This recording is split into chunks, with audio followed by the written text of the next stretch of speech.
name's Jillian Mahoney. I'm a story editor in unscripted television. Hi, I'm James Jacobs. I'm co-founder of a small game company called C53 Games.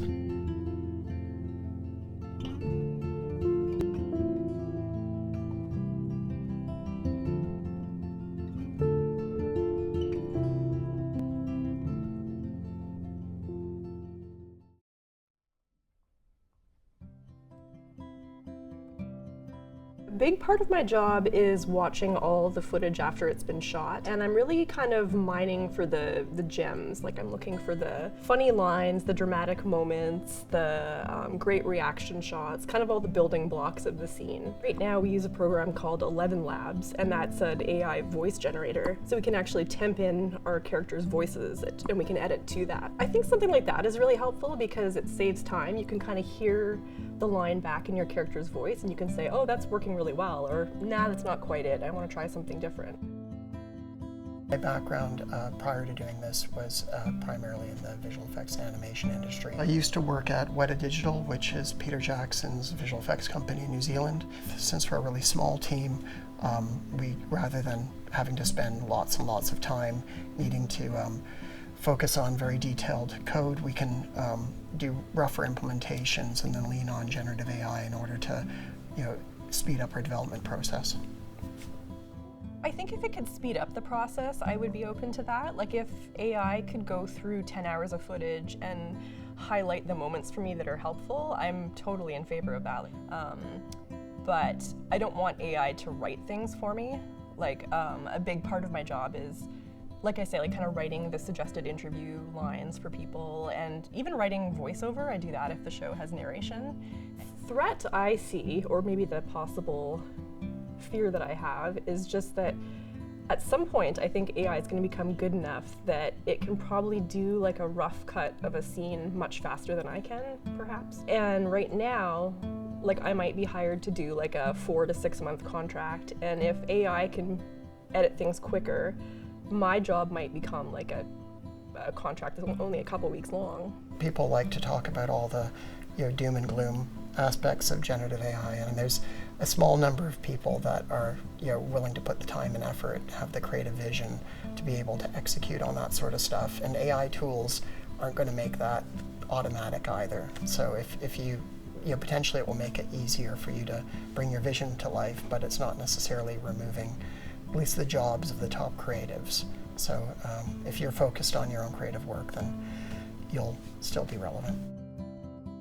I think it's evolving faster than we can process. Like, I don't think there's even really enough time to kind of have a discussion about what are the ethics around this, because it's just moving too quickly. And it's kind of an arms race. Like, every company wants to be first, and so everyone's just like rushing to get there first. And I think that's a problem. I think we kind of need to take a step back and say, like, what do we want out of this as creatives, and what feels ethical, what feels right.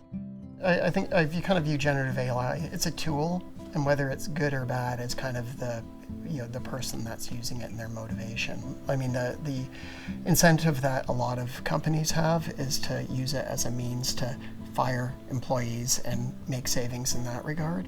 You can get a lot done now with a small number of senior staff members that have lots of experience in tandem with generative AI tools, and there's potentially less opportunity for people to start into junior roles because a lot of those roles are now being occupied by generative AI tooling.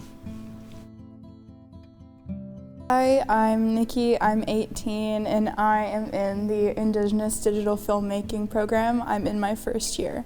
AI use in the film industry really scares me because I haven't even graduated from film school yet, and the idea that it's like already kind of seeping in by the time we graduate, like the chances of it like completely taking over like my job, like the job that I want to do specifically, makes it really hard to sleep at night. So it's really scary. Well, I think we're in a bit of a crunch right now in the TV world because, like, I work on a lot of shows that are on network television, and there's fewer people watching linear television these days. Like, more people are watching TikTok and YouTube and all the socials and stuff. And so it's harder to hold people's attention, and that means fewer shows to work on, it means fewer contracts for me. I think it's just going to be a continual fight over the next 5 years to prove like human creativity matters and we have something to contribute to the process. Hi, my name is Etzeli Ventura Toch. I'm in the Indigenous Filmmaking program. AI is kind of ruining those spaces for us right now as an emerging filmmaker. It kind of sucks and it's kind of infuriating how people get away with using AI. I see a lot of ads, like I like using Premiere Pro, for example, and I use a lot of Photoshop. And when I use Photoshop, I get ads like in my reels or whatever of how to use AI in Photoshop. And I'm like, where's the creativity in that? I know people who are really good and all their hours at work just being replaced by like this generative AI is, I would say disrespectful, but it's just like demeaning. Using AI in this time and era we live in is just pointless, kind of backwards.